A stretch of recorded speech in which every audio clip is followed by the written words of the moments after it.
Hello, everybody, and welcome to the second to last third to last exit interview podcast. Never mind, I fucked this up. All right, let's start it. Hello, everybody, and welcome to the Survivor New York Bannerman Island exit interview podcast. I'm Naomi. Who gives a shit? I'm here with the host, the creator, the founder, the most important person in my life. It's Chris Lord. Chris, how are you?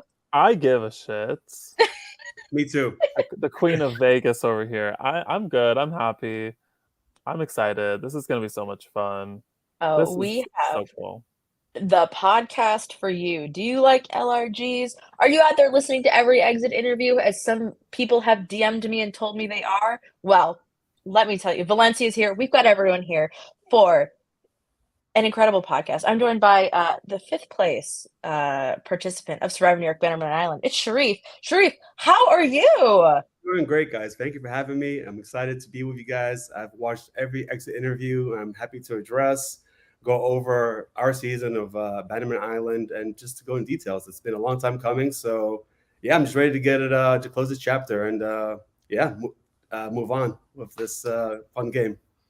That is such a great way to put it. It really is like closing this book in a way, and you're like one of the chapters. I feel like once our final exit interview happens, it's gonna be like, wow, it's really done. That's But curious, since you say you've watched all the interviews so far, have you had any interview that you really enjoyed or learned a lot from the I've most? enjoyed every one of them from the beginning. No, really, I've enjoyed every one of them. Like, That very political man Come he on, is. pageant. Come on, pageant answer. because they've been all fun. Like, it's fun to hear people's perspectives on the game, because I didn't play the game with everybody, right? Like, I played the game with a soap in the beginning, but I wasn't there for Andrew's vote out or Ari's vote out, right? So it was nice to see what they had to deal with in their tribes and how it went on their side, because I had no idea. And even people's perceptions on my tribe. Like, I didn't know that, for instance, Brienne felt so uncomfortable with me until Talk went home, for instance. I know I'm jumping ahead here, Mm. but like, um, it's funny to hear people's perceptions. And I know they were included in the episodes, but when you go into the exit interviews, you deep dive into them, and it's really like eye opening to see what people were thinking about you or other people, how the game was going according to their eyes. And it's Mhm. a little different than I had imagined, but it's not wrong. It's just different. So yeah. Definitely. I mean, I want to start like from the way beginning. I remember when you applied, I saw like your look, I saw like your job, and I was just so impressed. I was like, wow, Sharif is a really good looking man. He has a really freaking cool job.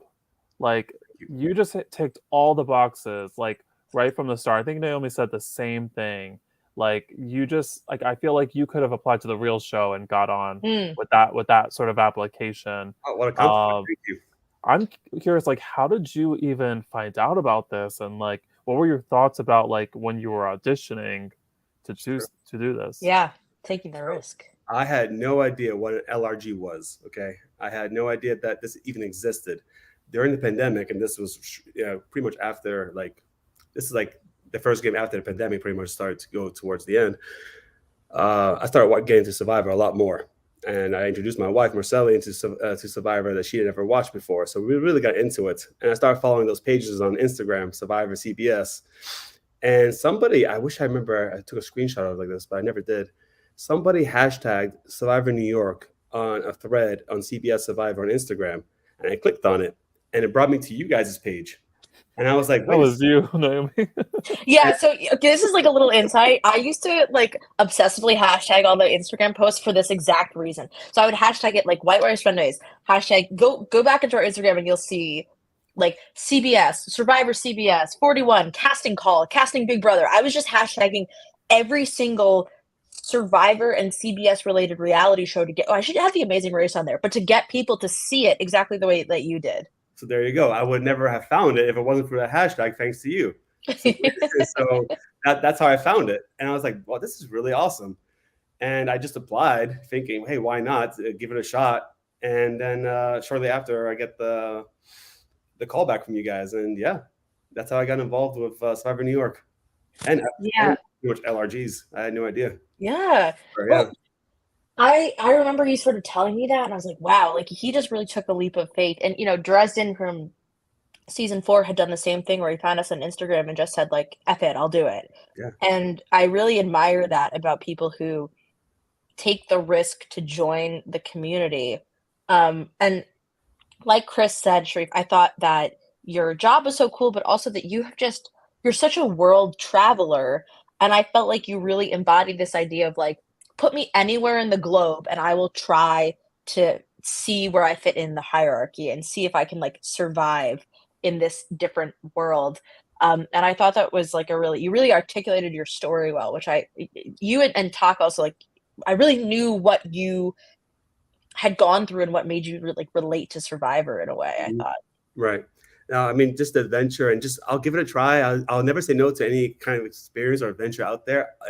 If it doesn't work out, I tried, and that's my excuse. Like I would never turn anything down, especially Survivor. I'm a big Survivor fan, and when I saw this was out there and really nearby where we live in New York, I was like, "Come on, this would be stupid for me not to give it a try." So You it was know, an I easy I decision. thought it was really interesting. You had one of the only confessionals in the entire season that sort of talked about COVID and the pandemic, and you had talked about how like it was going to be interesting for you to have to like be around so many people and socialize after we had just gone through this pandemic. Correct. Um, and I thought that it was such a funny sort of thing to come from you just because you go on to be like one of the most well-connected social threats I had ever seen in the entire game, people protecting you left and right. Um, so I'd like to know like just how you saw those relationships when you got into day zero, and were you already like building all these like alliances right from the start, or were you just trying to like get yourself acclimated back into like being in like social settings? Absolutely. So during quarantine, you didn't go to the office, you work from home. So I got really like pretty used to being alone with my wife Marcelli here. And I didn't really socialize because a lot of my friends had kids and didn't want, people being around them. So, I just kind of like kept to myself a little bit. So this was like a real experience. What's up, Stan? What's up, Stan? And I chose this as an opportunity just to, hey, try, give it a shot because I know you're social, but it's been a while, so let's just give it a shot and see how it goes. So I actually drove up to your guys' game, and I didn't know anybody, like No. nobody. Like I remember seeing George there, and I thought George might be a player, right? But no, he's like I started talking to George a little bit because I knew that I wanted to come a little bit early in the game just so I can meet people, just to get my bearing a little bit. I didn't want to be like last second and then just meet people. I think that anybody should take advantage and just try to show up as much early as you can. And I think that, you know, uh, it really has an impact in the game. Not for everybody, but if it works out that way, like you get to meet and emerge or swap, it could be a lifesaver in the game. So that was my thing. I came early there and I met some people. I remember meeting Danny, one of the first people, Kristen, Stan, and Edsel. Um, I think Kayla was there too in the beginning. We spoke, Yeah.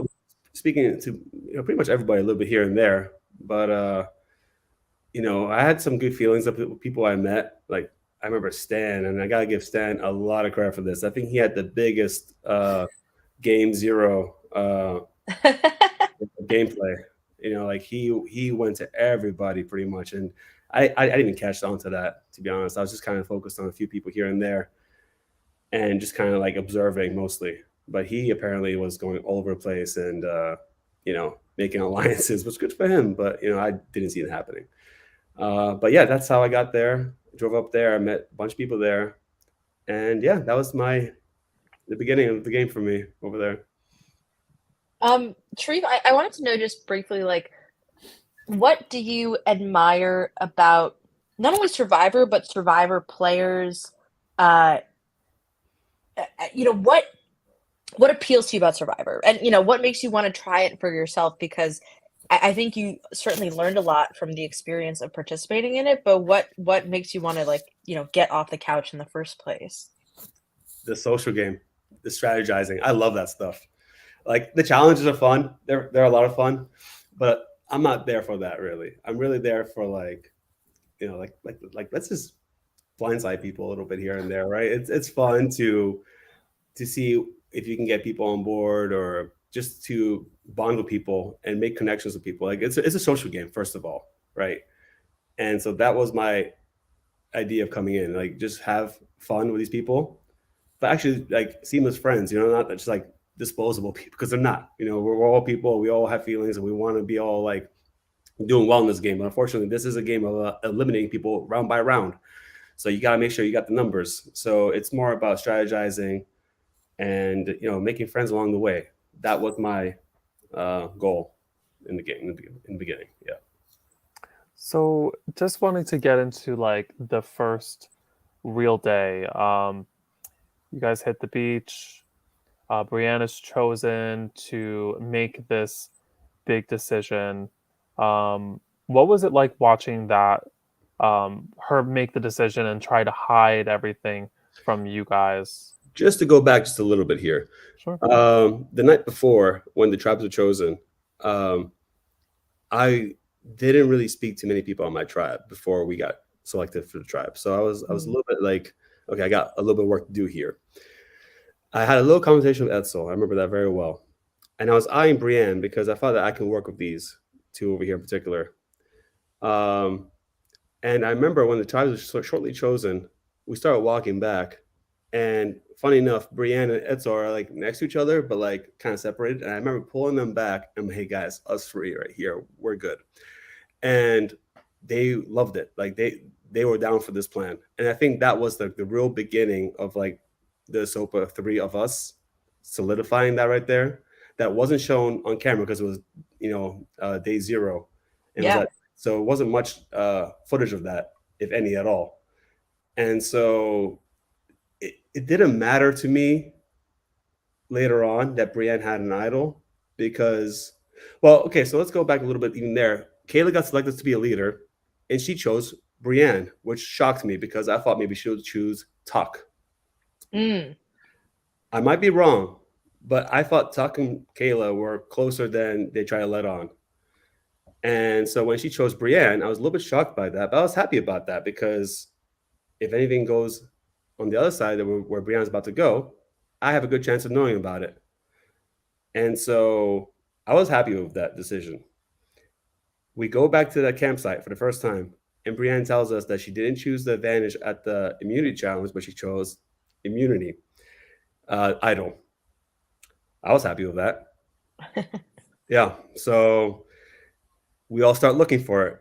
But she wasn't really looking as hard as everybody else was. She was kind of like lingering, like looked a little bit like didn't know what to do. So I kind of took a step closer to her and she told me, I got the idol. I'm like, perfect. We're good. If only it stayed that way, because we should have told Edsel right away. Because Tuck, and I gotta give Tuck credit for this. I love this that Tuck did this because that's a real player move right there. He went for Brienne's stuff and found the idol. And he came to me not knowing I already created an alliance with Brienne and Edsel. So he tells me about this. I'm like, shit. Okay, well, thank you for letting me know. Then I go to Brienne. I'm like, they know about the idol. You did too much. You're just pulling your belongings. You changed your pants a little bit too much, and that came back. So I created a little. Yeah. So I created a little bit of chaos. A little bit of chaos over there. I just threw out Laura's name out there because I feel like we had a 3 and we were looking for a 4th and we couldn't get it. I just feel like it wasn't comfortable for us to get a 4th. I wanted Laura as our 4th. And as we had lost the first immunity challenge, we go back to camp and talking Kayla, they kind of move forward. And then I'm just like, okay, guys, to be honest with you guys, they're not here. Which one? Kind of testing what Laura would do. Would she jump on the opportunity or was she not? And she just didn't give an answer. So that wasn't a direct 4th that we were hoping for. At least I was hoping for, because it's about numbers. I just want the numbers. Yeah.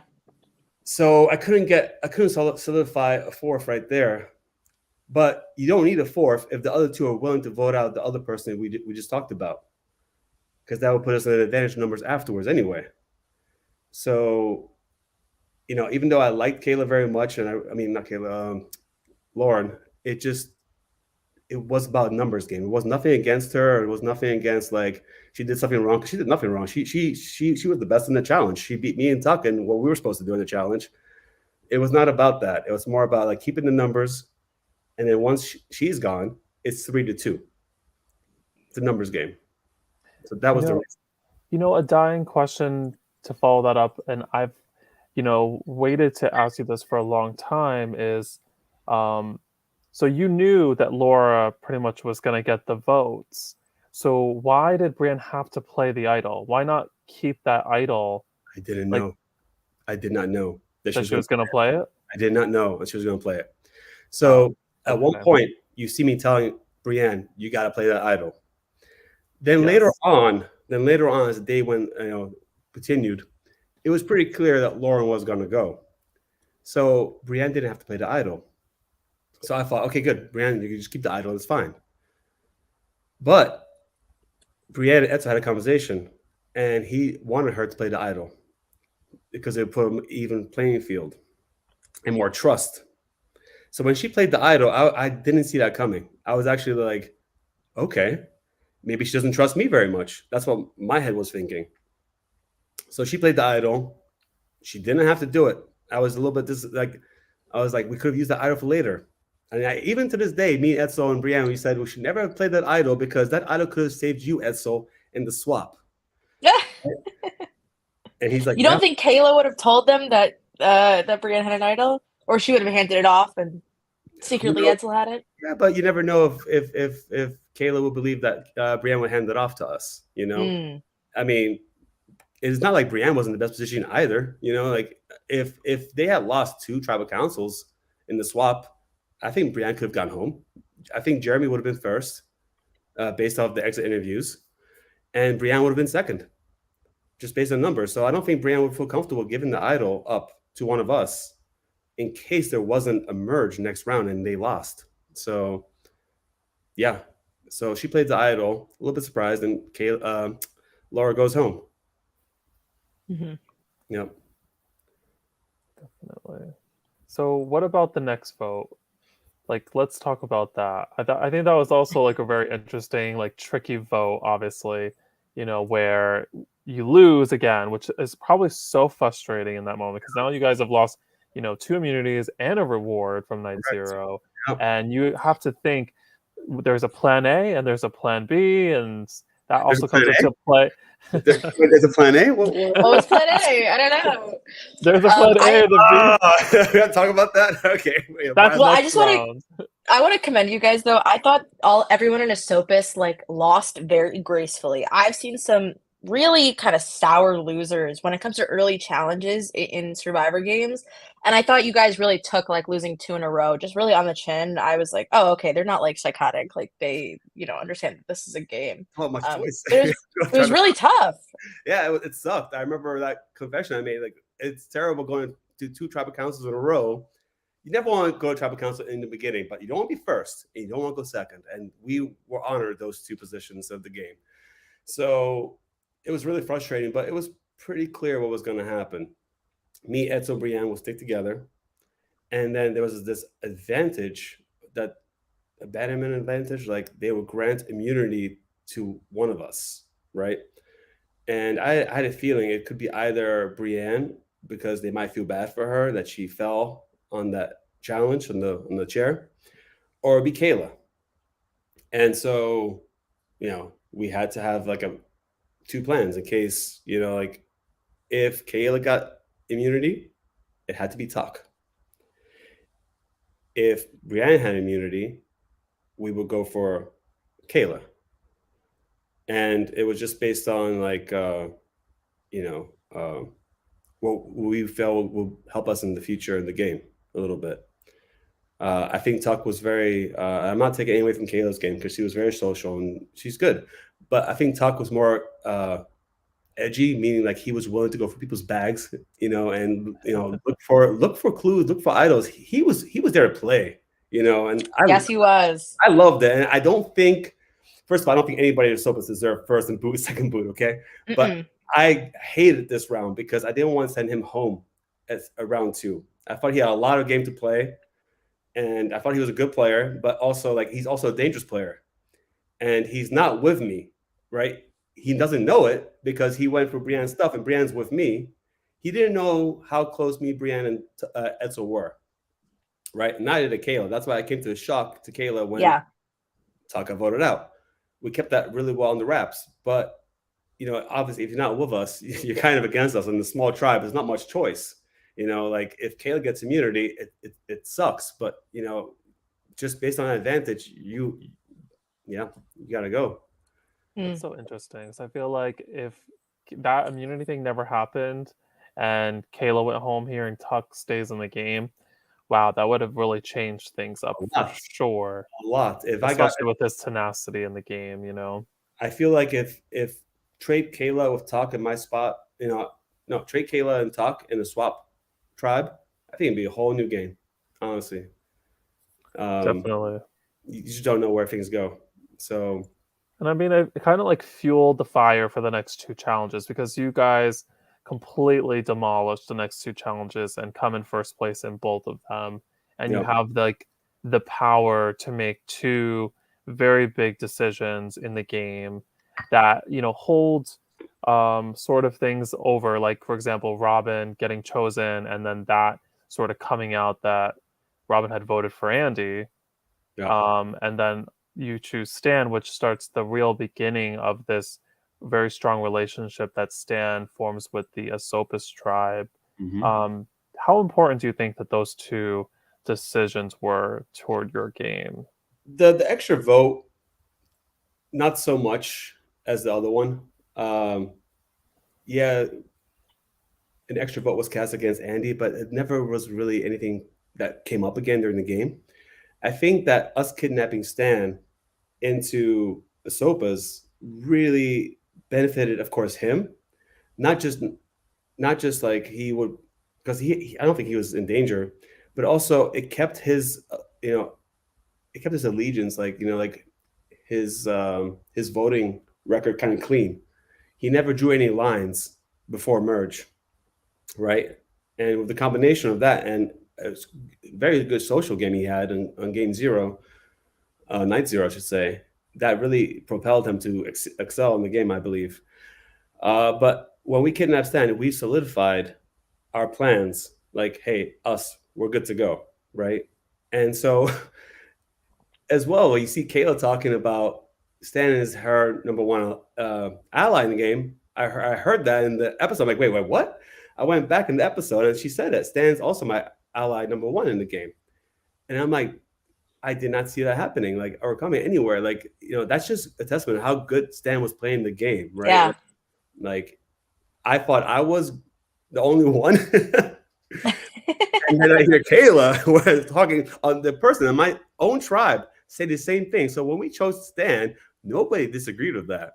So, but I think it benefited me the most because I feel like I could solidify more with him in the future. But yeah.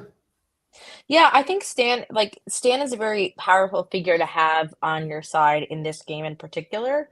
With Robin and Julia being in the game, and just in general, him being, I think, a very both logical and loud player.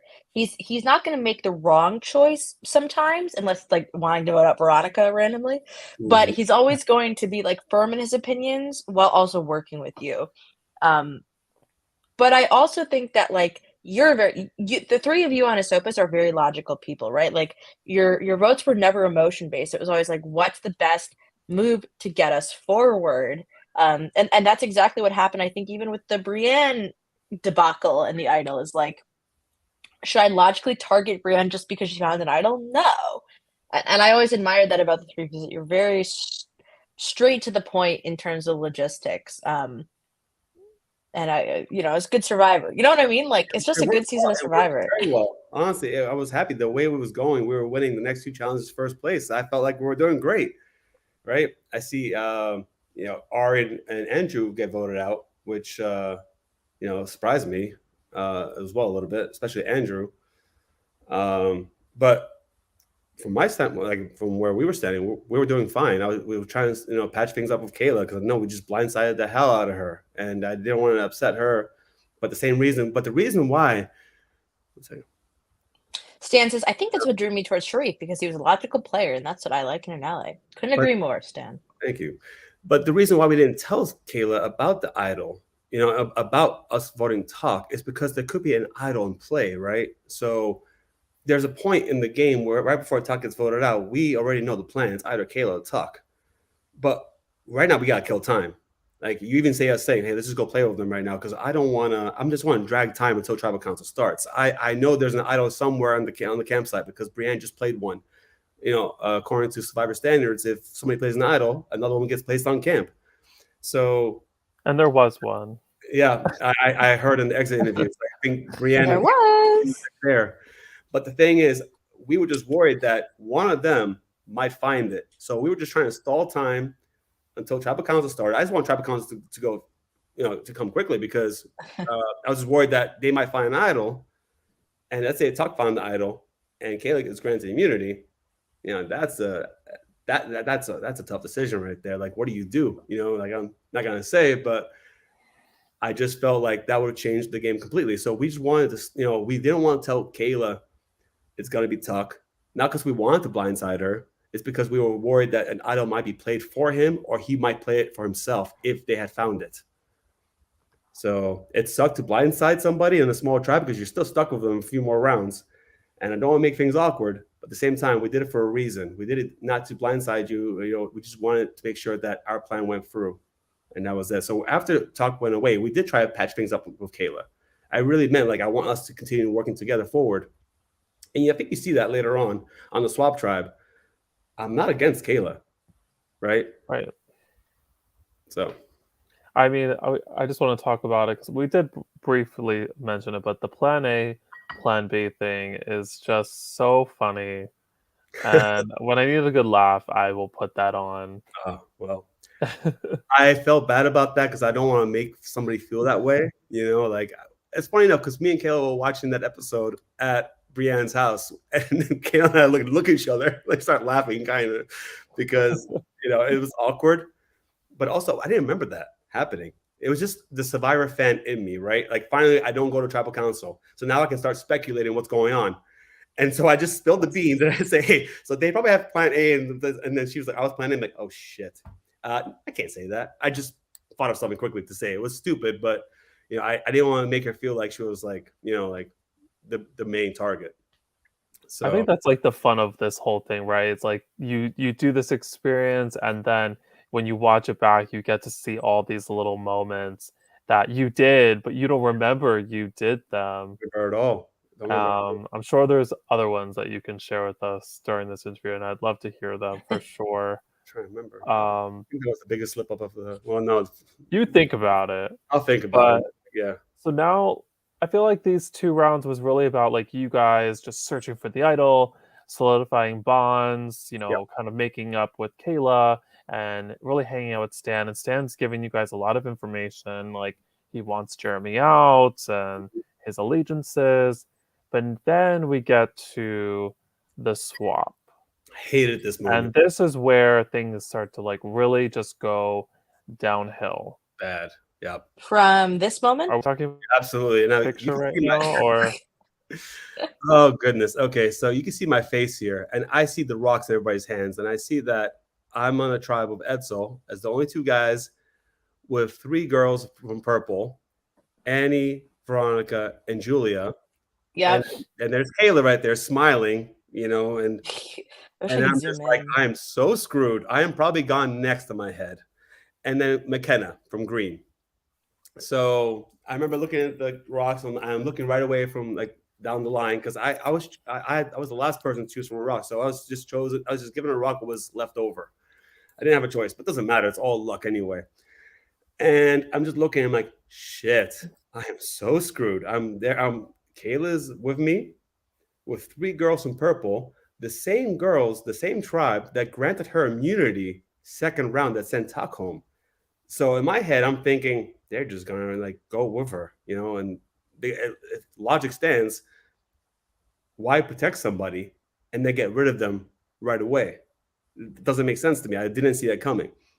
So I just remember me and Edsel working so hard during this round, trying to talk to Julia, trying to talk to Veronica, trying to talk to Annie.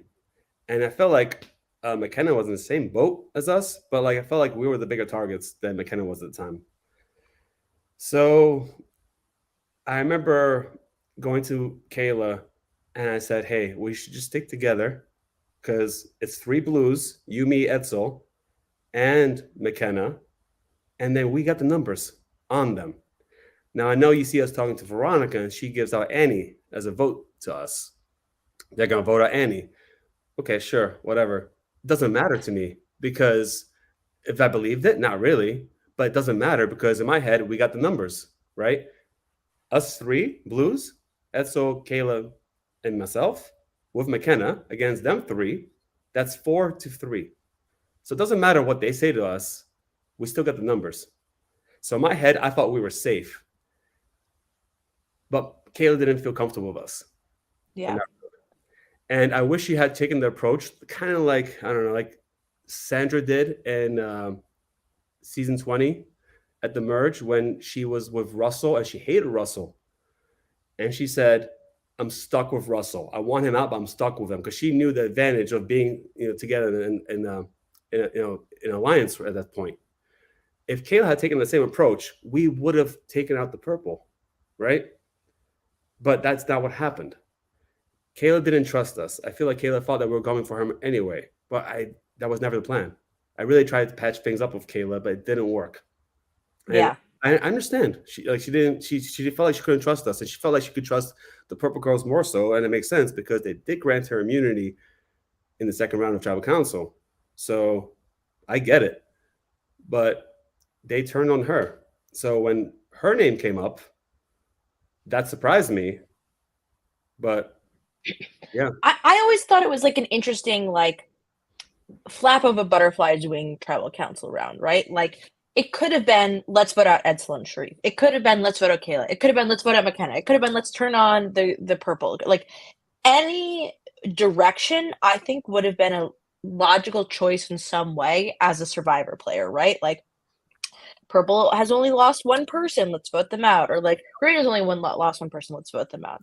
Is Annie or Julia gonna help with challenges? Maybe, maybe not. Like let's vote, like every single opportunity was available. And I was always fascinated by this round in particular and how it all shook out.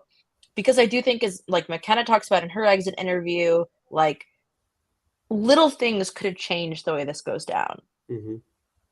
Yeah, I know that McKenna did ask Kayla, are we still going with For Edsel, right? No. She asked, are we good with the guys? And Kayla said no. And that's what made McKenna change her mind as well. And they voted for Kayla on that round. I don't know how McKenna voted that round. Probably Kayla too, I'm guessing. Yeah. She did, yeah.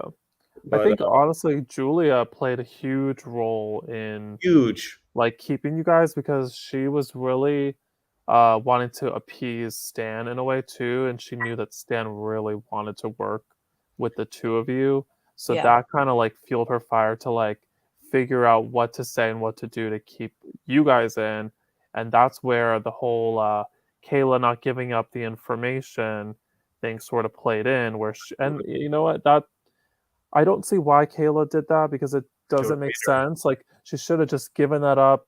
It's something so like pointless in the game at that point. But maybe she just wasn't thinking that deeply about it. But it had a big effect on Julia enough to like really push, and it was enough. Mm-hmm. It was just enough to get her out, and then you got to move on to the next round. But obviously, going into this next round, you're a little nervous because you were not on the right side of the vote for the first time in the game. So that round, I probably voted for Annie again, I'm guessing.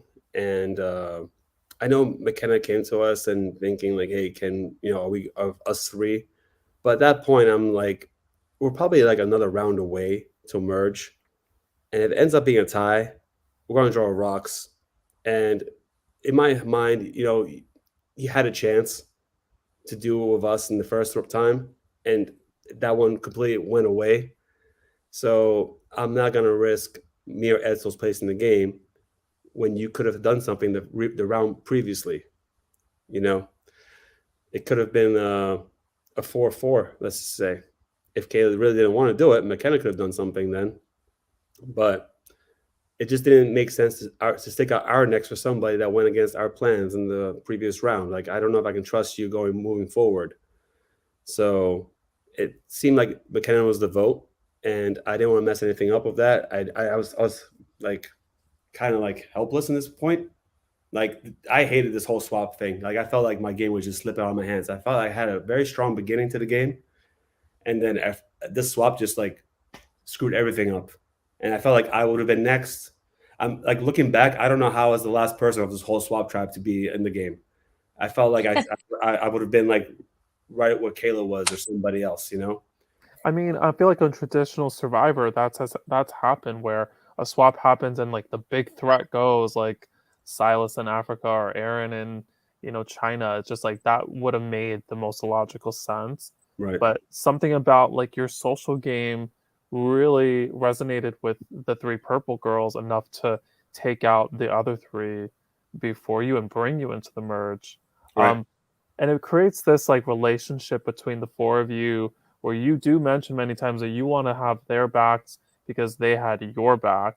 But before we get into the merge, I feel like the Edsel round is such a big moment in the game because that's your buddy, that's your best friend, the man that went to your wedding on your 1 year anniversary. We had to bring that up. Honestly, one of my favorite tribal councils of all time. I love his reaction to getting put on the jury. You do also receive a vote, a little secret vote from Jeremy. Yep. It was a crazy round. And this, I feel like you felt like it could have been you up until the point where they told you the truth of what was going on. And it would have made sense. I think production had thought you were going to be in trouble. Yeah. But how was that like round? I felt like that was very chaotic until the girls were like, hey, this is what we're doing. So they told us, that they felt like they owed us to tell us, which is fine. Very nice of them to do that. But I didn't fully trust it. I thought they could say that just in case we had an idol. Just in case. They say Edsel. Edsel plays an idol, I go home. Right? So even though they said it was going to be Edsel, and I was 50-50 on it, I really thought it could be, but it could also be me. It could be a blindside happening right now. I didn't know what to believe. And it ended up being Edsel anyway, which it sucks because Edsel was my guy in the whole game from the beginning. And I would have loved to have continued the game with him. I feel like he's like a very Edsel is just an awesome guy. Good guy, good friend, loyal, in the game and outside the game, and just like you don't find many people like that. Like in the game, especially like when Edsel said to me, like, hey, you and me, I trusted that 100%. I had a good feeling from him from the beginning, just our conversation. So we're very much like, like alike in that way. We have the same interests. We're just talking about Survivor and just like, small things here and there. So seeing him get voted out, it was like, my goodness, I feel like I've known this guy for so long already, and it's just, I met him today pretty much. So seeing him go, it sucked, but yeah, that's the game. So yeah, I like Stan's comment. Stan says, salty about two things in this game: that I didn't get Sharif's jury vote and not getting invited to Sharif's wedding. Oh my god. Don't talk about the jury vote until we get to that point, because I'm dying to know some questions about that. Actually, talk about it. I actually was hoping Stan would help me out in this one, in this round. And so when they won the challenge right before this tribal council, somebody was selected to vote for somebody in the next tribal council. I was hoping Stan would step up and do it for me. Like, hey, put a vote on Veronica or something. Danny, like, we need your help, man. We can tie this up or something. I don't know. We saved you. You save us. Like, if Stan stepped up and put a vote on Veronica, and it goes to a tie, for instance, right? I don't know what happens if Stan vote. So it's 2 votes. Me, Edsel vote for Veronica. Stan's vote for Veronica. 3 girls vote for Edsel. It would be a tie. I don't know what happens with Stan's vote, but the thing is, Julia would see what Stan wanted, and maybe Julia might switch her vote to Veronica. I have to say, what were you thinking in the beginning anyway? So I wish that Stan had stepped up. You have to go back and watch that. You have to watch it, Sharif. Literally, they all stand there. Nobody says anything. Danny nods and pushes Exactly. Jeremy I forward. saw that. I saw that. I'm sorry, it's just so funny. I saw that. I saw Danny. Here you go. And nobody says anything. It was basically Danny being very proactive and throwing Jeremy under the bus, and everyone Absolutely. else was like, you know what? It's not throwing me under the bus. I really don't Yeah, care who's going great. home. He did it But too, Jeremy. Stan should have cared who went I home wish. here because You know, Stan has an investment in all 5 of those players doing well. So he should have pinpointed which of the 4 he really wanted to do well. But I absolutely. get it. I get Stan's point. I get not into like he really was with everybody at that point of the game, and he didn't want to like show his cards. I don't think the Veronica But vote would make too much of a difference. I think that it really could have helped Edsel move forward with me in the game.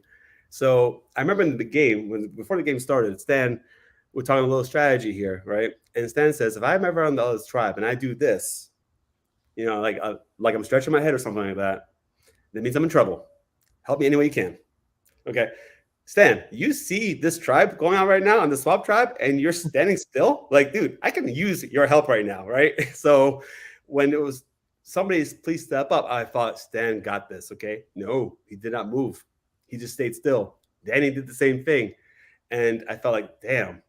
Jeremy goes, oh, great. Okay. So yeah, I but knew why not Brienne? Why not be mad at Brienne? She could have stepped up too. that's true. Mm. True. Brienne should have just ran up there and been like, I Snatch took the it. paper. Like what could have anyone have done? Brienne That is snatches true. the paper and she could have just said, yeah, I'm writing down Veronica. I wouldn't have been able to say anything to her. There was no rules Well, that she couldn't say it out loud. That's true. this is the interesting thing too, is that like, and Stan says it here, like I cared more about keeping my cards close to my chest. Like so often I feel like in Survivor games, people are so secretive about what's going on, but sometimes like being very public is like, remember when we saw Gabler be like, I'm playing my shot in the dark and like I'm voting for Ellie, like all these things were like, if you're kind of upfront and people believe what you say every time you say it, what does it get you? Like Veronica, I found was a very upfront player. She was all like you said, Sharif earlier. You didn't actually think she was telling you the truth, but she was. She was like, yeah, we're gonna vote out Edsel. Yeah. It's been decided. Fate has decided. It's Edsel. Also, I just want to say hello to Joelle. Hi, Joelle. Hi, Who Joelle. knows? You might be seeing a lot more of Joelle in the future. See a fan favorite award. Great. That's nice. Thank you, Joel. Yeah, Well, that was fun. Sharif, let's talk now about the ramifications of that vote going right into the merge vote. Mm-hmm. Because Jeremy has voted for you. Poor Yeah. Jeremy. Yeah. And now it's come to bite him in the butt. Was that the first thing that was on your mind? Because I have to tell you, watching this round go down, it never even occurred to me. Like, and I'm not the person who got their name written down, so it doesn't register. But was that the primary thing that was on your mind in this round, or was it building new relationships? How did you That was feel? the first vote casted for me in this game from Yes. somebody from a different tribe that doesn't even know me, right? So I don't know what Jeremy's saying about me, or if he's saying anything at all. I have no idea. But the thing is, the first vote I got was from Jeremy. On top of that, more importantly, Veronica was working with Jeremy. And so I was already on the bottom of the totem pole of the alliance, right? The purple girls and me. Why would I want to add somebody with that, right? I'm already on the bottom. Add more people to that list, Jeremy, so Jeremy and Veronica can run the game. No thanks. So in my head, I'm like, I have to separate these two, right? Like I know I told them I got them, and I got them for now, these girls, but I don't owe anything to Jeremy. And also, if Jeremy and Veronica link up and have power, they'll just run the game from there. So, Jeremy is actually surprised me. He's actually he's very good at strategizing, and what everything he did made sense, right? Like, why would he vote for one of the purple? But the thing is, I couldn't have them linking up and running the game, and then they'll push me lower in the totem pole. Like I knew, like if we had lost one more tribal council, I would have been gone, right? So it felt like when Edsel went, it was like a coin toss. It felt like to me, right? It was not like, hey, we want you for the future because we feel like no. It felt like they weighed our options, and then Edsel was like the ladder. So I felt like I was in the bottom, and I didn't want anybody joining the Girls Alliance. the purple girls, I wanted to have some say instead of being told this was going to happen.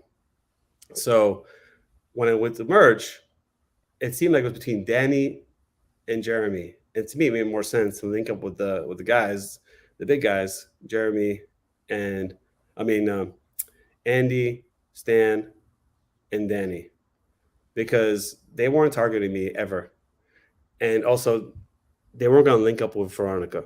So I feel like Veronica would lean more towards me if Jeremy was gone. So that was my decision for Jeremy to go.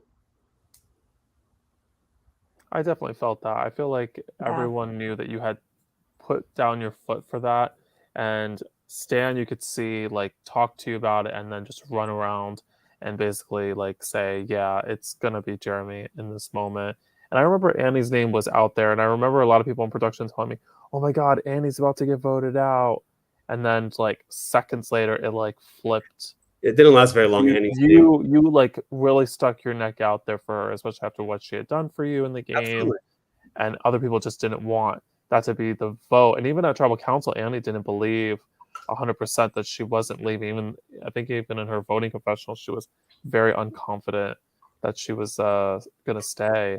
What was your reaction to Jeremy throwing Kristen under the bus? Ooh. I loved it. I didn't see it coming. I thought it was more drama, which like I kind of felt like it was necessary in that point because we need to look at other people, instead of like being so direct. It's just Jeremy. No, we need to like I felt like it was a little bit shocking that he did that because she was looking out for him, right? She told him the truth. So I didn't understand why he did it, but at the same time, it kind of created a little chaos. Like I didn't know if I could trust Kristen anymore. So, but for the rest, that was it.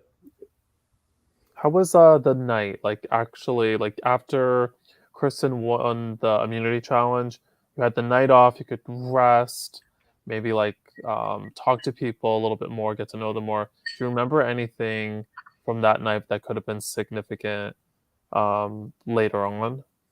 I think that because we had time that night to like rest and actually think more what was going on, as opposed to like just going directly to tribal council, it really led to the next move that I was. So okay, let me go back, just backtrack a little bit. So during that tribal council, it was clear that there was a nullifier present somewhere. And I remember talking to Andy and Danny, and we're going to go for Jeremy. Never once did either one of them tell me they have advantage in the game. Andy didn't have an idol, but I thought he did. But I really thought he did. And I wish I remember who told me or when walking past by, but I overheard somebody, and it seemed pretty clear to me that Andy had an idol. And he was the person selected to go back to camp like Brienne was. And I remember how Brienne told me how easy it was to find her idol. So it stands to reason that Andy found an idol just as easily as Brienne did, and he still has it. Then I find out shortly after at tribal council, when Jeremy got voted out, I believe, that Danny might have a nullifier. And I'm like, this is just too powerful. These two are like their number ones in my head. And one has an idol, which ended up not being true, and the other has a nullifier. And they didn't disclose that any information to me, which of course they shouldn't. But I thought this is just going to be easy, like pickings for them. So I really wanted to aim for the nullifier, the idol, and that's why I went for Andy instead of Danny. Danny, I felt like I could work with him, even if I blindsided him. I don't think him and Veronica could work together after that. Even though I blindsided Andy and Danny still came to me first place and said, "Hey, what happened?" So I felt like he was still willing to work with me, as opposed to if I had done it the other way around. I think Andy and Veronica would have linked up and have gone for me. And when we voted out Andy, I really thought that he left with an idol in his pocket. I really thought so. I was I so remember, Sharif, you don't know how much of your confessional footage I have to just like cut out because it was just a lot of you talking about Andy's idol or Brienne talking about his idol. And it was like, this is no offense, but it's like, this is useless because Andy does not have an idol. I don't know how it plays into the storyline so much, but looking back, I'm thinking maybe I should have added that storyline because it sort of played into the real paranoia of Andy. well. Um, Well, and why he left. you see a point when I'm talking to Veronica, and I'm saying, and I'm not trying to talk to Veronica too publicly because I'm trying to really blindside Andy here. So it seems like Veronica is going to be the vote. So I'm talking to Veronica. And I'm like, hey, you got to put your vote at Andy, and you got to really keep it close to the chest. I said that a couple times. Keep it close to the chest. Like just don't say anything. Like make it feel like you're going home. And then she says, and I say, if he ever finds out about it's going to be him, he's going to play the idol, and then it's going to be you. So you really have to play it close. And so the whole time I'm talking with the presumption that Andy has an idol the whole time.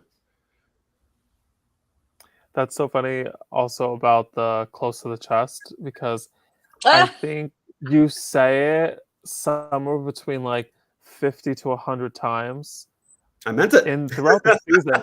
Anytime in real life someone says close to the chest, I automatically think of Sharif. There is not a moment I don't think of Sharif. And then in here, Stan says it, and I thought of Sharif right away because I never There you use go. it, but Sharif, that's your go-to thing. If some, all right, future LRG players, if Sharif says he's keeping something close to the chest, he really is. So count on that for No, sure. no, no. But I really I thought when mean, Andy left that, I thought the idol's gone. I really thought that for a second. And yeah, but that's then going into the next rounds, then that starts the whole, Danny telling you about Kristen's idol. And that whole conversation was very interesting, I thought. And then yeah. also people were coming to you feeling very hurt and blindsided, like Danny and Robin and Kristen, because they were all left out of the vote. I definitely felt like the first two votes were 100%. Well, actually, a lot of the votes feel like you made the decision because even Robin's vote, I think you held a lot of power in. Mm-hmm. Um, how was it like the aftermath of the anti vote, though? yeah. Because Damage that's control. also like the start of, I should say, the start of day two really, I think, kicks everything into high gear. And I'm sure you'd been plotting all night too. Mhm. Like, what am I gonna do? What am I gonna do? Absolutely. Um, that was the Andy vote was a game changer. Like Danny wanted to work closer. Actually, instead of being pushed more further away, he felt like he needed me, and I needed him still too. Right? Like I still need. I start picking a little player here, a little player there. Right? A little bit of purple, a little bit of green. Right? Just to keep it going. Otherwise, if they keep staying, they'll just pick us off eventually. So uh, the Andy vote, it made me Danny work closer because I feel like Andy had that position until he left, right? So, um, I'm sorry, what was the question you had for me? Just like your thoughts on the aftermath of the vote, like Danny revealing the idol, and Robin sort of like looking to understand why you betrayed them in a way because they thought they would have voted for Andy. They said, but you I let them out no the way of vote. knowing that. There's no way of knowing. And I remember Robin telling us I would have voted that way. And apparently, Kristen didn't trust Andy as much either. I had no idea. See, that's why I like these recordings because instead it's just playing Survivor, and then you actually go back and watch these episodes. You can see what people are thinking, right? Like I had no idea Kristen didn't trust Andy that much, right? Like Andy went through her stuff, pretty much like Todd did to Brienne, and she felt like she couldn't trust Andy as much as she trusted Danny. I didn't know anything about these. Okay, like I had just met these people this day, so I don't know their backstory and who's who, like who's working with who closely. I just had a feeling that Danny and Andy were close, and they possibly had advantages, each one of them, and that had to stop right there. And after Andy left, it was just damage control. I just didn't want anybody working with Veronica because I knew I took Veronica's player number one out, Jeremy, and I just took out Danny's player. I was worried that Danny and Veronica would link up, and they did talk, but it didn't seem to be going very far. I feel like they knew as well that they were talking, but they didn't feel like there was gonna be any progress made there. So Definitely.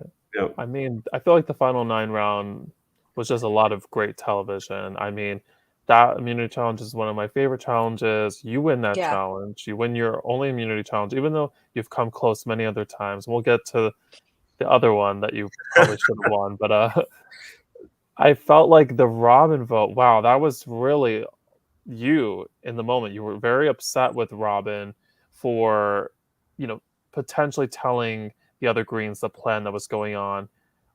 We can blame Stan for, leaking that information, I but still don't get why Stan did that. Like, I spoke to Stan about it a couple of days ago because I was just like, what was the point of telling me Robin was against that plan, and then you're all of a sudden advocating to vote out Veronica?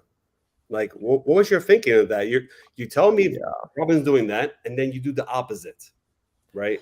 I feel like Stan was just very in the moment, and it's something just triggered in him, and maybe it had upset him so much. But then he looked back, like seconds later, he probably was like, "Oh shit, Well, his name I was out there shouldn't have too, said right? that." So Yeah, I think It Stan's was thinking, very, that it was was very around. small. It was very small. Veronica was the only one really pushing it, but right, you shut that down right right, away, and Veronica respected that. And then the plan flipped to the split vote between Danny and Kristen, correct. and that looked like it was gonna stick. Like that looked like it was gonna be the play, Until and we Stan could have, and then yeah, we could have lost one of the finalists at the final tribal council. could have. Yeah. Um, so was there, after sort of making the plan for Robin, did you ever think for a second you might have might have gone a different way, or was, sorry, I'm losing my voice here. Um, or did you consider Stan's plan about Veronica after he pitched it like so much? No, Veronica. I try to keep Veronica. Honestly, I really did try to keep the girls safe, and Yeah. Julia and Veronica as much as I could. Where it went wrong with them, we'll get into that later, actually. But no, for me, it was either between Kristen, Danny at the time, or Robin, and I think that Robin kind of like was stuck in my head ever since Stan told me that, and I thought that Robin had to go because I didn't know where she stood. So Yeah, I think Robin was very loyal to the Greens. I think they were such a like it was like the Greens and Stan. And it's not so much that they wouldn't be open to like working with other people, but I think these games are so hectic that you want to stick to the safety that you've established. absolutely, Um, for a lot of people, that comes with sticking with the original tribe that you're on, and for others, it comes with sticking with the alliance you make on like that night going into the next day. And I think they were very set on like, this is the group of people I'm working with, and these are the people I'm not working with. Now, that window was opened so briefly with Veronica really trying to rally this group, but I think it kept failing, and there's no reason to believe that it was going to work because it kept like falling flat on its face, even though everyone kind of like wanted to in some way make it happen. It just never did. I mean, I mostly Veronica. I didn't want Veronica to get traction again, pretty much. Okay, like I didn't Yeah. like. Okay, listen, Jeremy went home, Andy went home, right? In my book, you're still not in the clear, Veronica. Like I was this close to going home before. Like Veronica always had this thing. We said we will come after each other, just not yet. We did say that sentence exactly. I wish it was caught on video. And there was times, even though I really wish it was caught on video. When I told Veronica the plan about Andy, she really didn't believe me. And she asked me, "Do you want to do pinky swear on this?" And I said, "I don't do pinky swears." And she bolted. She was pissed at me. And then later I said, "Just trust me on this vote. Any vote will go as long as you do this and this." And it ended up happening. And you can see, I really like this moment. It was never spoken about, but you see you see Julia and Veronica hugging each other after that tribal council. Do you guys remember that at all? Yes. Which I thought was a very nice moment, actually, but it was never spoken about ever. Um, that's how much they felt like relief, right? So Andy Yeah. went home. Now we have the Robin vote coming up. And you can see Veronica is like feeling a little more comfortable in her position, right? She survived like another round. Now she's giving, hey, you do this. I'm like, my mind, no. I like Veronica very much. Of course, she knows that. But the thing is, I didn't feel comfortable with her running the show as she did on the previous tribe because I knew where I stood. So later she approached me, Girls Alliance plus you. No, no, that doesn't work for me. That was pretty much the same thing at the Swap Tribe. Why would I want that again? A repeat? No, thank you. So even though she kept going for Stan, I didn't want that. I wanted like the big guys, okay, the big boys alliance, okay, that ended up happening to stay around because we were all protecting each other, right? Yeah. I mean, it's very true. I think that, like, Danny had a huge target from Veronica, and I think that if Danny goes, then you look at, well, who's won the next most challenges? Because so Danny hadn't won any challenges until Final Six, but you had won a challenge. Stan had won a challenge, right? Um, you won OTAB. So like there were all these moments happening where you could sit there and say, like, these are the people who are the challenge beasts. And Kristen was up there because Kristen was winning challenges. Absolutely. And you all, I think, needed each other. This Final Five group needed each other to protect from a strong three. Like, Veronica, Annie, and Julia had voted together at, like, every single tribal council they'd been to. Yep. So that group wasn't breaking up. So, yeah, as much as I wish that Veronica could get some traction, for you and for Stan, it was not a proposal that you wanted to take up on. No, no. I mean, it's so impressive to me that the girls were so willing to throw your name into the Girls Alliance. Like, that Yeah. rarely happens on the real show where they're like, let's have a Girls Alliance plus this one man in it. But that speaks volumes, I think, to Brienne, because I think the reason why they didn't want to just do an all girls alliance is they knew that Brienne was never going to detach from you, and that was the only way to make her feel comfortable. So it like kind of like speaks volumes about how strong of a pair the two of you were and what force you brought into the game. Oh, great team. I gotta say, Brienne and I were a great team. Like I ran ideas by her, she ran ideas by me. It's good to talk strategy with somebody that you can actually trust, right? Like I felt like I meant it. I would like to have gone to the finals with Brienne and Edsel, my first plans. After Edsel was gone, it was me, Brienne, and Stan. So just to talk strategy with somebody, because sometimes this game is crazy sometimes, right? Like it's so overwhelming. It's mentally exhausting, right? So it's good to talk some logic with somebody and go back and forth. So we had some we had good times in the merge, and yeah, it was fun to work with her for sure. What were you thinking when Kristen gets up, plays her idol on herself, then Julie gets up and she's thinking about playing and she's waiting there. The unaired moment of, things get live, there's whispering, she doesn't play it. Were you thinking that she was going to play it on Robin potentially? No idea. So this is where it went wrong I think this is where it started crumbling for the Purple Girls right here.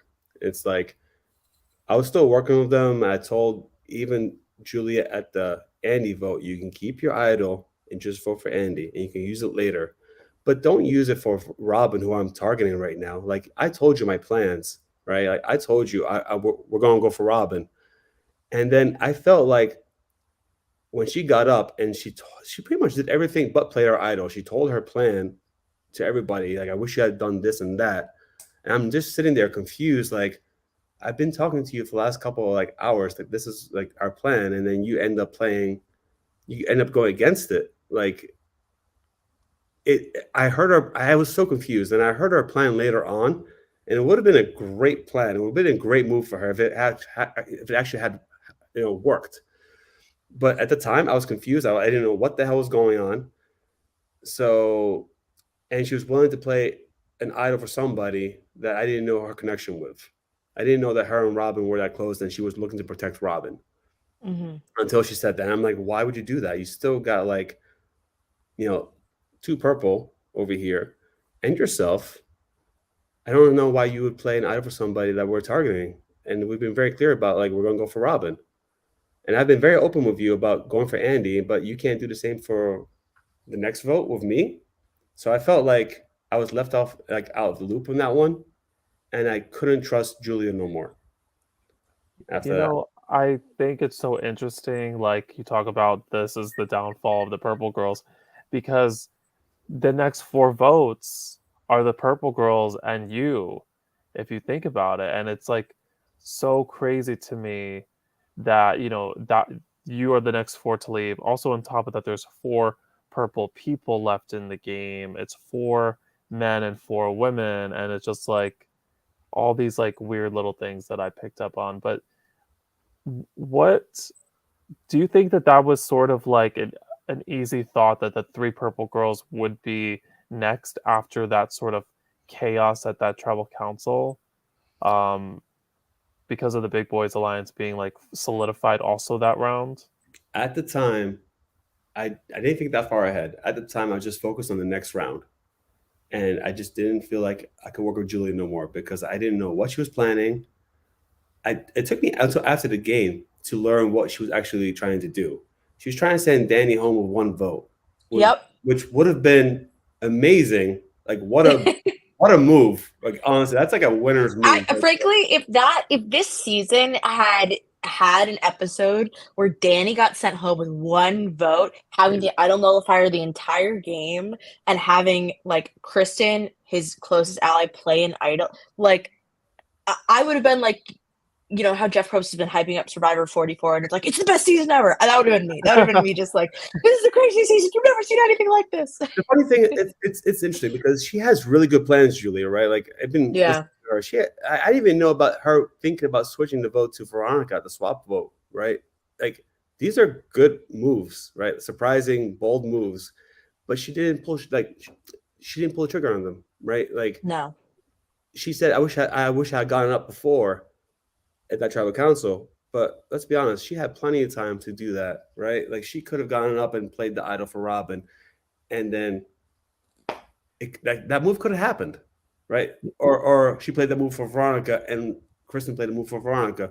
I don't know if Kristen would have done that because Kristen was working with Danny at the time. So I don't know how that would have played out, but let's just say if it did. That would have been an amazing move. A bad one for me, but an amazing move. But it didn't happen. And I didn't know what her plan was until after the game, where I learned that was what she was thinking about doing. So at that point, I was like, I don't want to work with her no more because I don't know what she's up to. So, yeah. I mean, I feel like the next two votes, they just kind of make sense.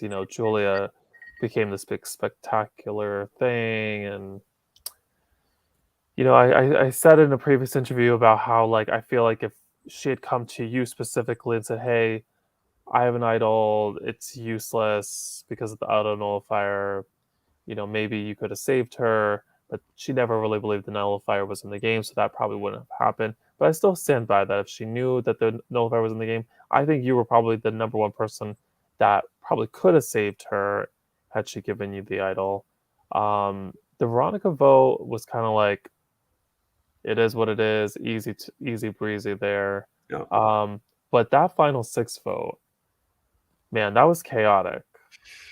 If you want to talk about any of those rounds before that I just mentioned, before we get to the final six, you can talk about it. But the final six vote, I mean, that was great. Great TV. Great challenge, by the way. Great performance. You know what's worth losing that challenge? When Naomi sends you files to edit it. So Naomi asked me, hey, can you edit a challenge for me? Of course, sure.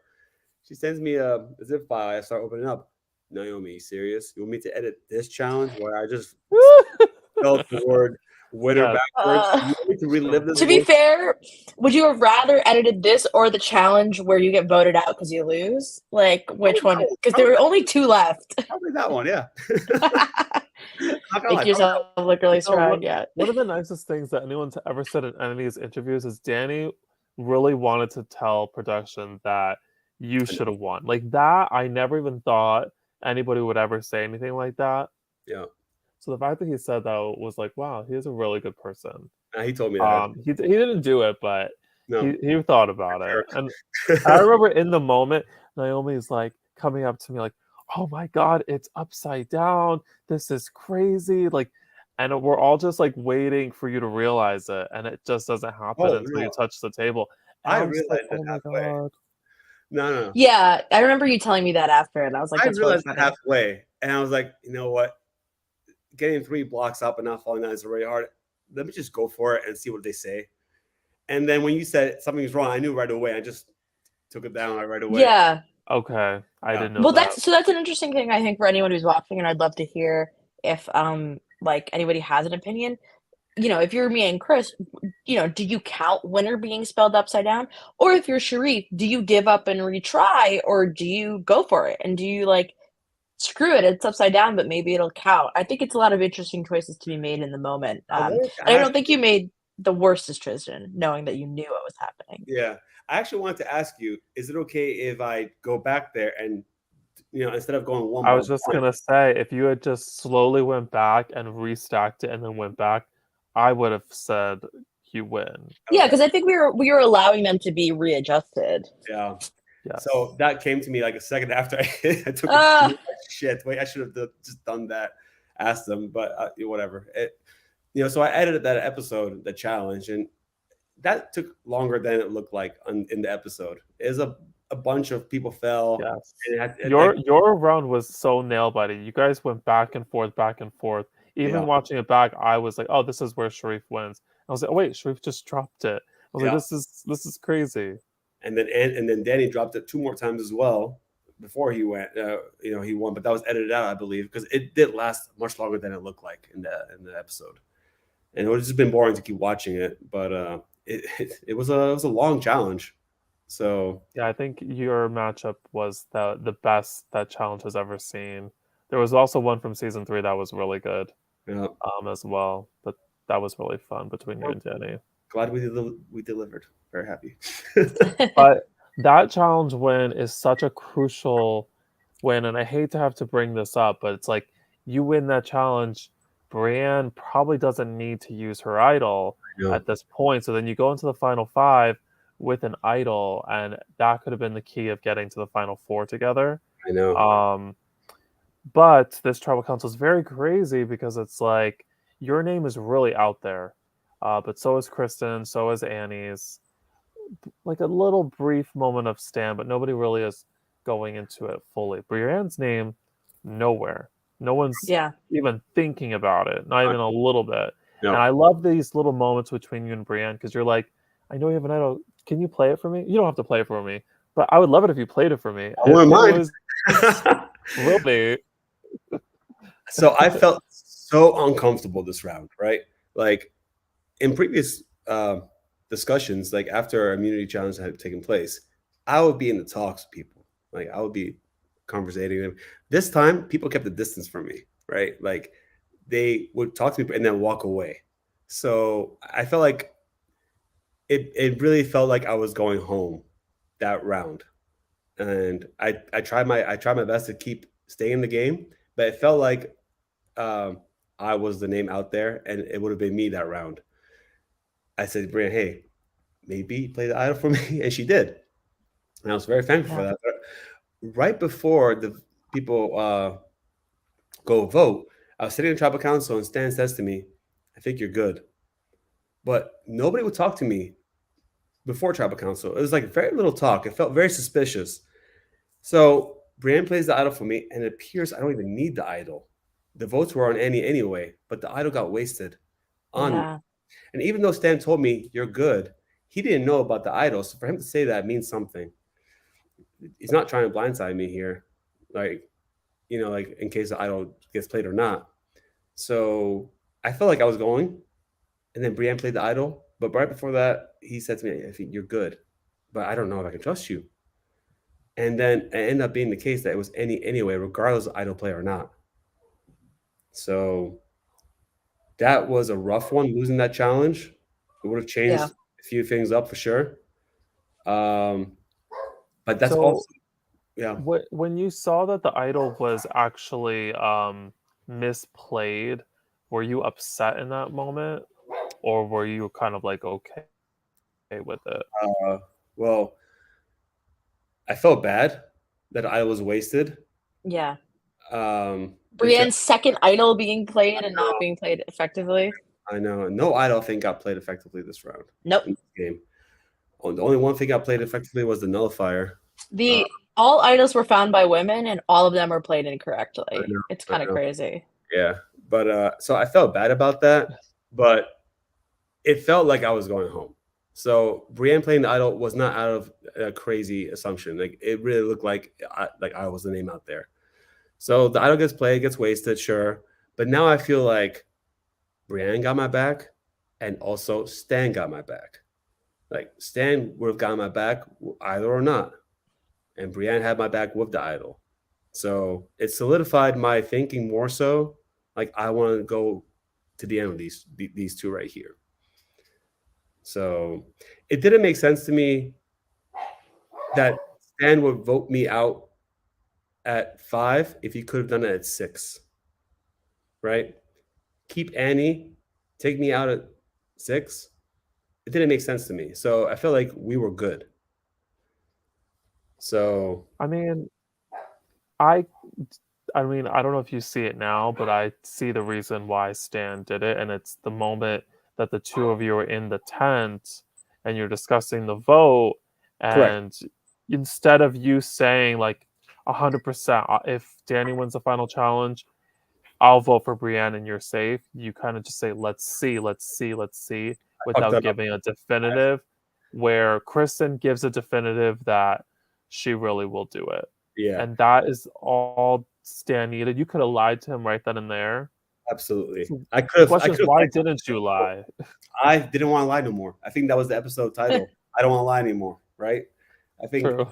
you have me saying that. I don't want to lie anymore, and that was the episode title. And I just felt like I was just exhausted, and I felt like why lie? It's like saying to me, Stan will turn on me at the time. It's like saying to me, Edson will turn on me.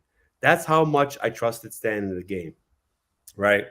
So I didn't want to lie if I didn't need to lie, right? I've been lying a lot in this game, right? Like from like a lot from the beginning, pretty much, and I didn't feel good about it. And I felt like it's funny because it's weird for me to say, but I felt like the game was getting easier as rounds went on since merge. I think my hell my hell moment was in the swap, but after merge, it was pretty easy going for me. Votes were going my way, and I felt like I had good alliances, and I felt like it was getting a little bit easier. So I played it too confidently, right? I could have I had like a layup to the final four, and I fucked it up. I could have told Danny, okay, we'll do Stan, right? And then Danny would have gone for Stan, and then we go for Kristen because Danny had one on immunity. That was the final four moment for me right there. I could have said to Stan, 100%, Yumi all the way. Okay, it doesn't matter if Danny wins, we will go, or Kristen wins, we will go to the final three together. But no, I was just being too damn honest, and that was, I kind of deserved it. To be honest, I hate to say it, I kind of deserved being booted out right there because I just played it too confidently, and Those are yeah, the moments, right? In Survivor where you relax and then you get got. and honestly, I was just also thinking about the jury moments. Okay, like I felt like if I had gone to the finals with any of these, I think I had a good chance, in my opinion, of winning. But I feel like if I took like say the bullets for Stan, and I told Danny no, I'm not going for Stan, I'm going for Kristen. I could have gone to the finals with Stan and Brienne and said, hey, Brienne, I helped her in the second round. She's still here. Stan, they were going for Stan. I said no, and now he's here with me. I felt that would have been a very strong case for me to win the game, and I was kind of going for that. But you got to get there first, and I gave Stan the power to make a decision while it could have been me. They came to me, and I remember Danny and Kristen right there. Let's go for Stan. And I said, guys, let's be honest. I don't want to lie to you guys anymore. It's not going to be Stan, right? He's with me, and we're going to go to the finals, pretty much. It was stupid. And this is a rookie mistake. Yeah. First LRG, and that was my biggest mistake. I played this game smarter with immunity. When I won immunity, I was playing hard. Like I played it like I didn't win immunity, right? That round. I still wanted to be, but like I got sloppy. Like I just started like being careless. I started thinking about the end game too much instead of the current moment right now. And so when Danny approached me, hey, let's just do Stan and it's be good. And I remember saying to him, okay, but we do Stan now. What happens next? It's you, me, Brienne, and Kristen, and you, right? Two green, two blue. And he just looked at me and smiled. They said, we'll just duke it out. And I'm like, no, that's just dumb. Like I mean, that's not the answer if I you want. sit with the two of those greens, you would have won like probably in a landslide because the three purple girls would have voted for you. I think Ed would have voted for you. I think you would have won Right. for sure. But that was never like really an option in my head. It was always gonna be me, Brienne, Right. and Stan, which I should have been more open to ideas. But the thing is, when Denny said as well to me, and by the way, he really did try to go for Stan, and I just shut it down completely, and that's my fault. But the thing is, like when I said to him, if we take Stan out now, what would happen? And he said, we'll just duke it out. That doesn't sound promising to me. I know that if he won next immunity, he would take me out and go to the finals with Brienne and Kristen. That's what I know he was aiming for. And why would I, in my head, get rid of a sure thing, right? Between me, Stan, who just protected me round 6 with strategizing, and Brienne, who just protected me with an idol. Why would I go against that in my head? I mean, Stan was also very great at lying at that point to tell you and make you feel comfortable. Because if he had Yeah. tipped you off in the slightest bit, I think you would have been able to pick up on that and do something even at tribal council to get Stan voted out even. So I do applaud Stan for being able to, I mean, I hate to say it, like bold-faced lie to you and really make you feel super comfortable. But again, also he keeps claiming that he didn't make the decision until he got to the voting booth. I don't know. I mean, it No, seems I'm pretty iffy to sure. me. I'm pretty sure that when Kristen told him, "I'm going to take you over," and I think that really sold Right. it. The Yeah. thing is, that was also my problem. I just left them too much time alone talking, just being so confident. Yeah. You know, I saw them talking, and I wasn't even worried, right? Like I even caught them in the tent, and I was joking about it. It was very stupid, but that's how confident I was in the game, right? I was just thinking about the next stage already, you know, and you shouldn't do that. So that was a rookie mistake, first LRG, and I fucked that one up big time because I had 2 ways of getting to the final 4, and I messed it up completely. And what was I going to say? Well, whatever it is, come back to me later. Well, I think also that I think Stan is like a very, very good. Stan has experienced this before, and I think Danny has never experienced this part of the game before. He's always been voted out pre-merge. Kristen has been in the final 5 where she has gone home, so she's freaking out about going home. So she is a very smart player who's putting everything against the wall to say, Stan, work with me, Stan, work with me. And I think she had a lot of good pitches and a lot of good ideas. And I think that you and Brienne had all of the past to look back on and say, Stan has worked with us. Stan has worked with us time and time again. There's no reason to doubt why he would work with us right now. Yeah. Except for, I think, Shreve, you had made a lot of moves and were now, one of the top contenders to win the game, and therefore it was no longer beneficial to work with you. Yeah. And that's part of like the Big Boys Alliance. Part of having a Big Boys Alliance is this idea that you keep them as long as you possibly can until they're not useful anymore, until the shield gets eliminated. Absolutely. But at the time when Stan voted me out, I thought to myself, he made a big mistake. And wow. No, he did. But the thing is, we can never know because he won immunity in the next round, right? Huh? But I remember how much Danny was going for Stan. And Kristen was right next to Danny. Now, I watched both their exit interviews, right? Kristen says she would have, if one of the other ones had won immunity, she would have taken out Brienne. That's what she said in her exit interview. Danny says the opposite. He says he would have gone for Stan. Now, when I was talking to them and they were both pitching out Stan to me, it seemed like they were okay voting out Stan at that round. So in my head, Stan, like, you got a final 3 with me right here in Brienne, but if I'm gone, let's say in this round, and you don't win immunity, I really think Stan would have followed me to the jury. I really think so. I think that Danny would have gone for him, and I think Kristen as well, and Brienne, of course, as well. Well, you know what I think is interesting? I think that Kristen was grateful for Stan not voting her out. I think she felt she owed it to him to keep him in the game. And I think that Danny saw Stan as like the next pin to knock down. Absolutely.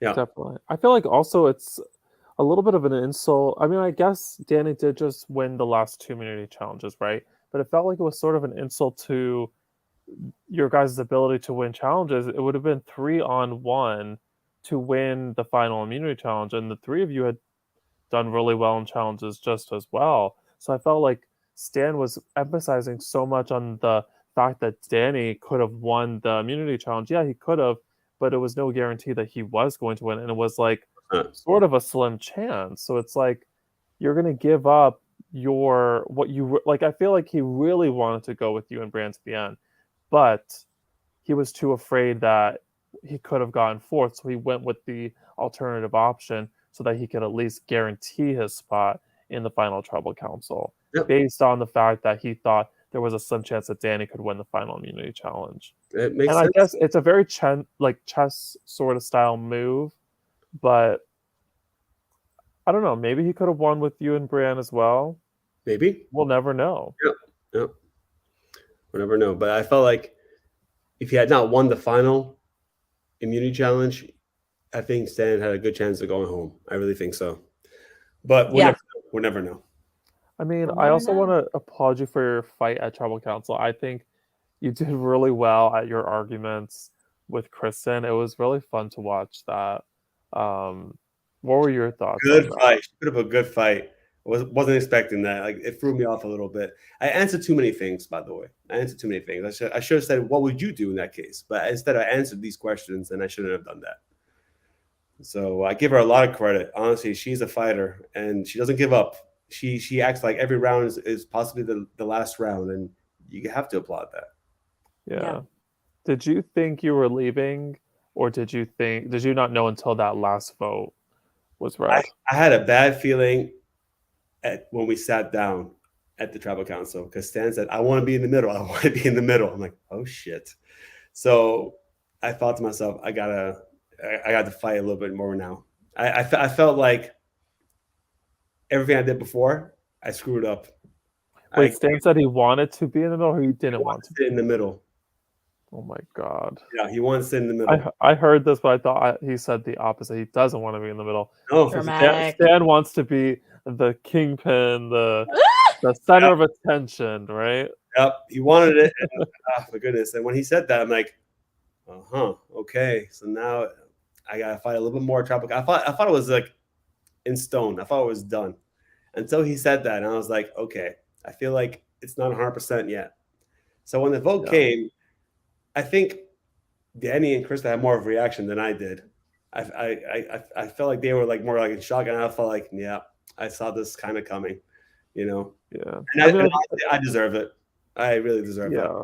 I mean, I don't know if you deserve it, but I feel like in terms of Danny and Kristen, they were like shocked that their plan actually worked because they didn't know it was going to happen. Yeah. Or believe it was going to happen. No, they didn't. They had no idea. Apparently, they said.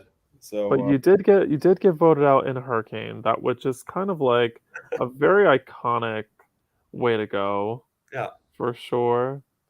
But now that you're gone from the game, and we're moving into the final tribal council, this is the one burning question I've had, and I've had some discussions with some people. Do you feel like your final vote was coming from a place of bitterness at all, or do you really believe that Danny should have been the winner of this game?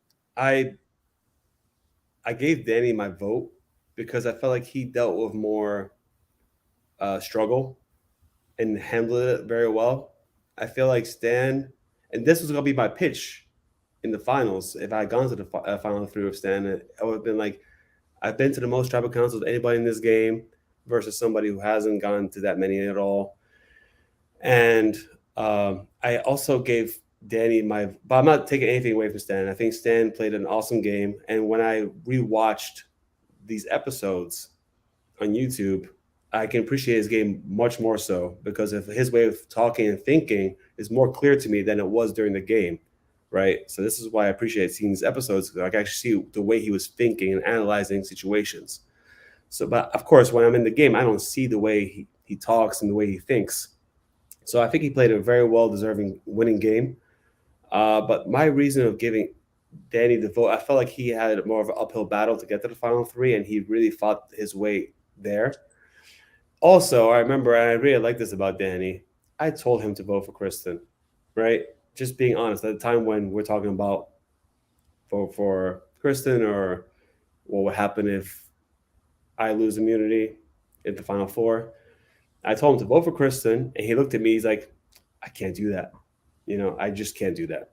And Yeah. I really respected that the hell out of him because that's the way I felt about, let's say, Edsel. That's the way I felt about Brienne, right? And Stan. I can't do that. And I felt like I was a really like stand up move that he did in this cutthroat game. And so I applauded him for like, I gave him a route, right? And he didn't need it apparently because I got voted out that round. But like he stood up and it's like, nah, I can't do that. And I respect, and I remember looking at him like, I get it. Damn, it sucks, but I get it because I'm the same way. Yeah. Did So, you find out your vote like after your questioning, or did you really decide like you kind of already knew that you were going to vote for Danny going into that tribal? I was not, I was not locked on Danny, right? I was not locked. I wanted to hear everybody said. I thought Kristen gave a great speech. I thought Stan gave a great speech. But just more so like I felt like, and Kristen did have a tough time in this game, and she handled it very well. But I didn't see Kristen's game like I did see Danny's game. I appreciate Kristen's game through the episodes because Danny was kind of like the bridge that was to Kristen, right? Like even when Kristen and I are like fighting at my boot tribal council, I'm directing my answers to Danny, right? Like, hey, what would you do if this? And I say, hey, Danny, what would like in this case? Because I don't know much about Kristen's game at that point, right? But I felt like she gave a great speech, but I didn't feel like I knew too much about her at the time.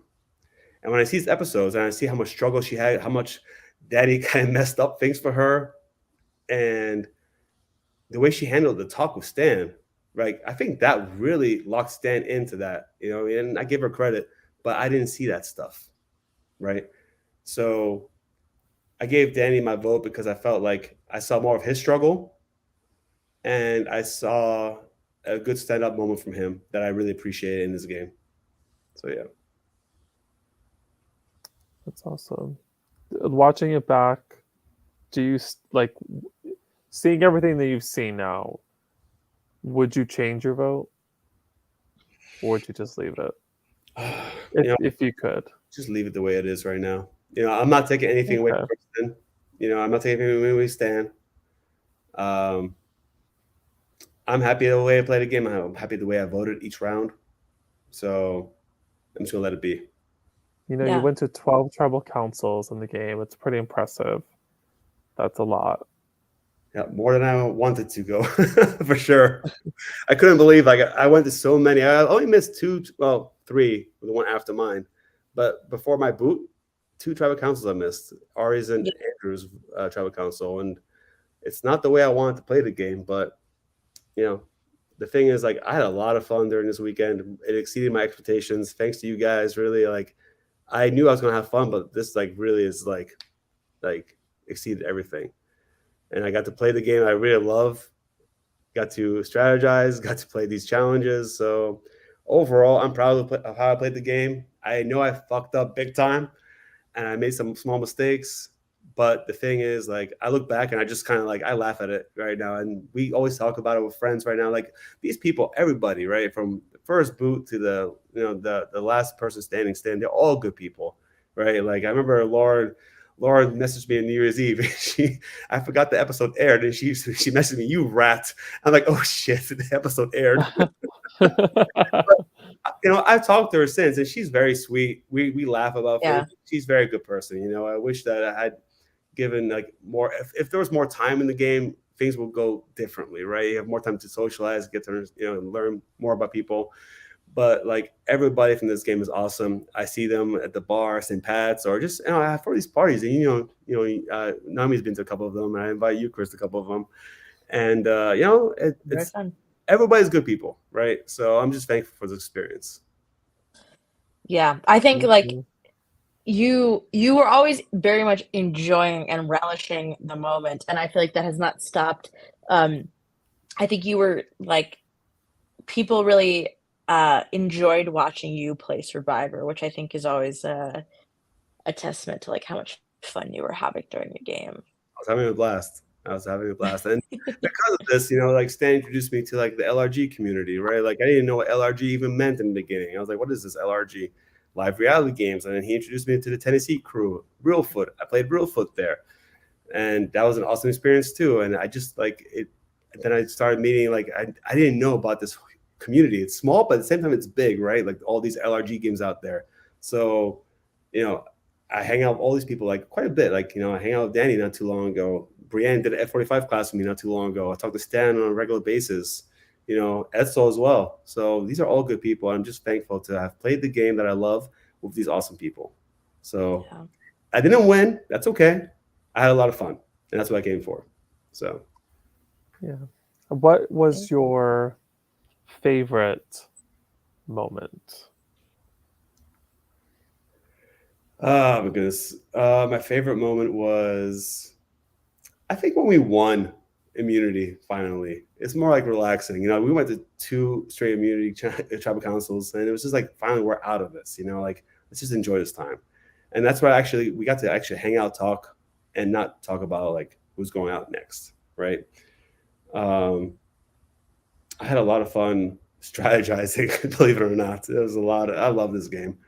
Like, just everything about it. Yeah. Yeah.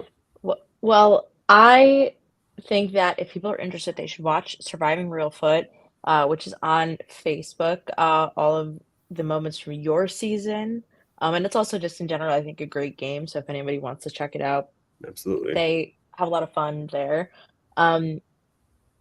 Sharif, do you have anything that you're working on or anything you want to talk about? Maybe. Well, okay. I was talking about this with you earlier. I'm trying to do like a weekend game myself. Hopefully in July. I'm aiming at the same place where you guys played last season, Survivor New York season 6. But I'm still working on the details. So any updates, I'll let you all know. But that's my plan. Join the Survivor New York viewer group on Facebook. There's links in the description, and all the deets will be there all the time. But Sharif, I'm so glad you took the gamble and came out and played with us, because it was really like such a fun time to have you and to bring you into this crazy people world. Like, it was very exciting. It's a lot of fun. Thank you guys for everything. Really appreciate it. You guys made a great game, and honestly, it's been like a year and a half, maybe even more so, and we still talk about it like it was like a month ago. It's the fact that you're telling me you're texting with Stan just 3 days ago, I'm like, what? Oh yeah, what's going on here? I mean, we're friends, what happens in the game? What happens in the game? You gotta let go and just move on, right? Like, Stan's a good person. Everybody here is a good person. It's the game. It sucks. What I love, like, you guys are like moving on from the game and like now segueing to like real life friendship and like talking about like your actual personal things, and like that's where like Ed shows up to your wedding, and you know what I'm saying? It's like, that's really cool, I think. Yeah. And that's why I love these games. And if you're ever thinking about playing these games, this is what is like the best aspect about that, is like these friendships that can last forever. Absolutely. No, I mean, I never thought I would be talking to this group of people, until the game started, and I'm like, these people are really awesome, right? And I invited Edsel to the wedding, and when Stan's in New York, he stays over at my place, right? I get like lunch or dinner times with Danny in the weekdays sometimes, So it's really worth it. Like, no, forget about the game sometimes. You make good friends out of it, right? And that's worth it to me right there. I think one of the funniest things you've ever done, I wish I could like pull it up now, is like you had done the pillow thing in your apartment. Like, you had gotten a bed ready for Stan, and it was like outside on your patio, and you threw a pillow like on the cement floor and said, "This is where Stan's sleeping tonight." Absolutely. No, I guess every time. Yeah, no, he's a good person though. He even made me a nice King George cameo. So. Oh yeah, the King George cameo, of course. Very nice of them. They didn't have to do that, but it was very nice. Yeah, people have to remember it's a game, right? And don't take it personal. Like, if I had been like early on, it's like, it's okay. So yeah, Valencia's got it. Your Survivor family. It's totally true. And it's a game, and it's like we do it to have fun. Yeah, I mean, look, Talk got voted out second place, right?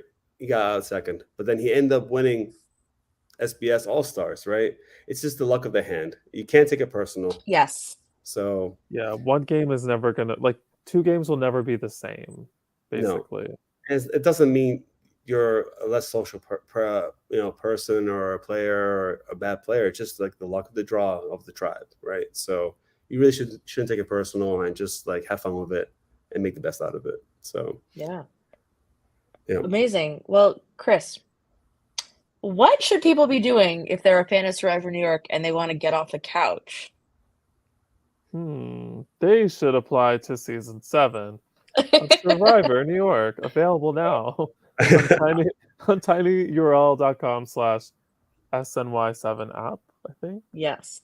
You know the TikTok sound that's like, ladies, I see your comments and I know you're here. That's like me. It's like, fans, I see your Survivor New York season 7 applications and I love to see it. Like, I'm so excited to see so many people applying.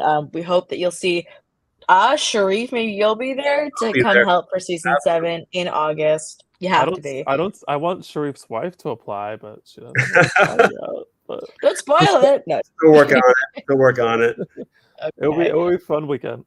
She tells me last season was play this game. You're lying. I'm like, this is the game. Are you a bad person? So like, this is the game. So yeah, I'm trying to get her to apply. Hopefully one day we'll see. One day. Yes. Amazing. Well, thank you everybody for listening, for being part of the Silent Podcast family, the Survivor Silent Podcast family. I gotta tell you, Gia just released an episode of I Don't Know About That with the Bitter Jurors, which is exactly what I'm going to go listen to on my commute tomorrow morning. I cannot wait for Survivor New York season 6. But in the meantime, come join the live reality game community, facebook.com/live reality games, where there are lots of games still casting for this summer. And get your application in for Survivor New York season 7 very soon. Thank you guys for being here. And everybody have a great night. Bye.